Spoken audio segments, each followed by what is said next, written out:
नमस्कार दोस्तों, मेरा नाम है डॉक्टर मनन गुप्ता। मैं हूँ एक लैप्रोस्कोपिक सर्जन और आईवीएफ स्पेशलिस्ट।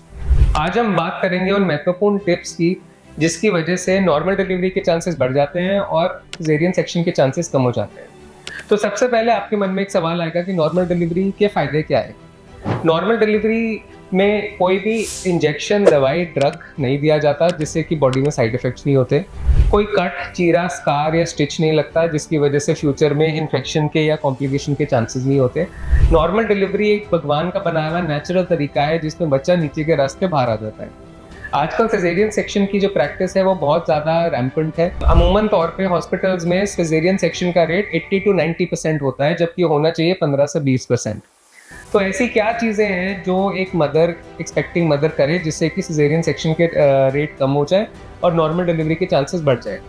तो इसमें सबसे पहला पॉइंट आता है मैटरनल स्ट्रेस या फिर स्ट्रेस रिलीफ की जो प्रक्रिया है वो करनी चाहिए मदर्स को, जिससे कि बॉडी रिलैक्स्ड रहे। अब स्ट्रेस कैसे कम करा जाए? स्ट्रेस कम करने के लिए उन लोगों के साथ ज़्यादा टाइम स्पेंड करिए जो कि पॉजिटिव सोचते हैं, आपको हेल्प करते हैं, आपको सपोर्ट करते हैं। नेगेटिव सिचुएशंस या क्रिटिकल लोगों से प्रेगनेंसी के टाइम पे दूर रहना है। जो हार्मोन रिलीज होते हैं स्ट्रेस के टाइम पे वो बेबी को की ग्रोथ को और बेबी के नीचे आने के प्रोसेस को ढंग से सपोर्ट नहीं करते हैं। दूसरा पॉइंट आता है हेल्दी खाना और ईटिंग हेल्दी। अब ईटिंग हेल्दी इसलिए इम्पोर्टेंट है क्योंकि हेल्दी खाएंगे तो बच्चे की ग्रोथ होगी, बच्चे की ग्रोथ होगी तो बच्चे की नॉर्मल डिलीवरी के चांसेस बढ़ जाएंगे।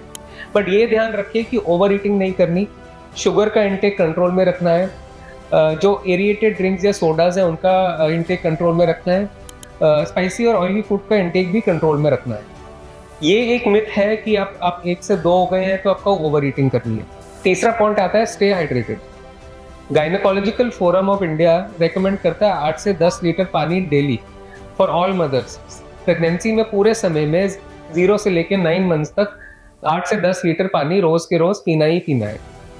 फोर्थ पॉइंट आता है कि आप ऐसी कुछ कंडीशंस उनसे अवेयर रहिए जिनमें नॉर्मली जो गायनोकोलॉजिस्ट है वो सिजेरियन सेक्शन कर देते हैं बट उसमें एक्चुअली में ज़रूरत नहीं होती।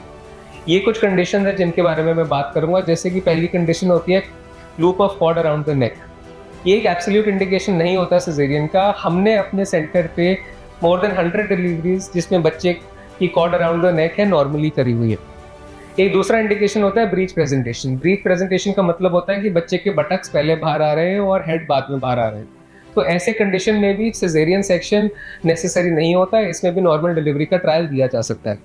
तीसरी कंडीशन होती है प्रीवियस सिजेरियन सेक्शन। ये एक एब्सोल्यूट रूल नहीं होता कि अगर पहले सिजेरियन हुआ है तो बाद में भी सिजेरियन होगा। Once a caesarean always a caesarean, this is not entirely a true fact. तो पहले अगर सिजेरियन हुआ है तो बाद में नॉर्मल डिलीवरी भी कराई जा सकती है।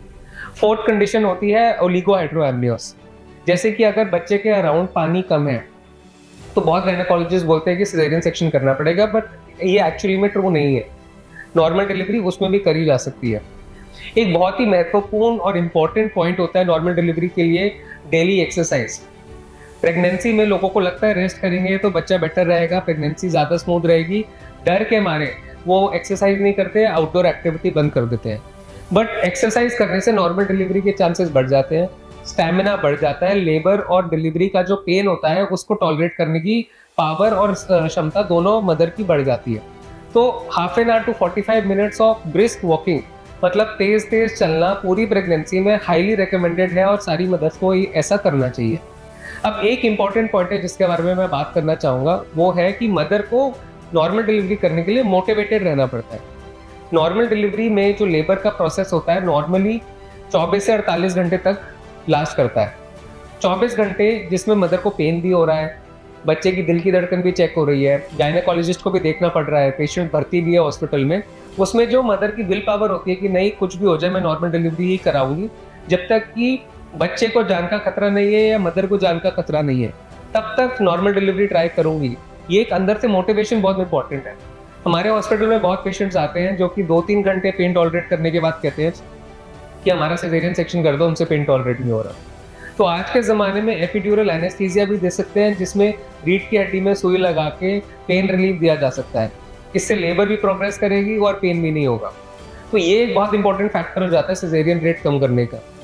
एलांटेस हॉस्पिटल में हमारी मंथली मीटिंग होती है जिसमें जितने भी डिलीवरीज होती हैं, हम एनालाइज करते हैं कौन सा ऐसा डिलीवरी थी जिसमें हम सिजेरियन ना करके नॉर्मल डिलीवरी ट्राई कर सकते थे। नॉर्मल डिलीवरी हर एक बेबी के लिए बेटर है। बेबी के लिए नॉर्मल डिलीवरी बेटर क्यों है? क्योंकि एक हार्मोन होता है प्रोलैक्टिन। उस प्रोलैक्टिन के रिलीज से जो मदर होती है वो लैक्टेट जल्दी करती है, दूध का प्रोडक्शन उसका जल्दी होता है और इसकी वजह से वो बेबी को दूध जल्दी दे पाती है। और अगर ऑपरेशन होता है तो यही मिल्क प्रोडक्शन में टाइम लगता है। रिकवरी मदर की बहुत जल्दी होती है नॉर्मल डिलीवरी में। कोई चीरा नहीं है, कोई स्कार नहीं है, ब्लीडिंग कम है, इन्फेक्शन के चांसेस कम है, सब कुछ नेचुरली हुआ है। तो मेरा आपसे एक ही मैसेज होगा इस वीडियो के एंड में कि अपने प्रेग्नेंट पेशेंट्स को नॉर्मल डिलीवरी के लिए मोटिवेट करिए। अगर आप प्रेग्नेंट हैं तो नॉर्मल डिलीवरी के लिए ट्राई करिए और नॉर्मल डिलीवरी से रिलेटेड, सिजेरियन से रिलेटेड अधिक जानकारी के लिए कॉन्टैक्ट करिए एलांटिस हेल्थ केयर।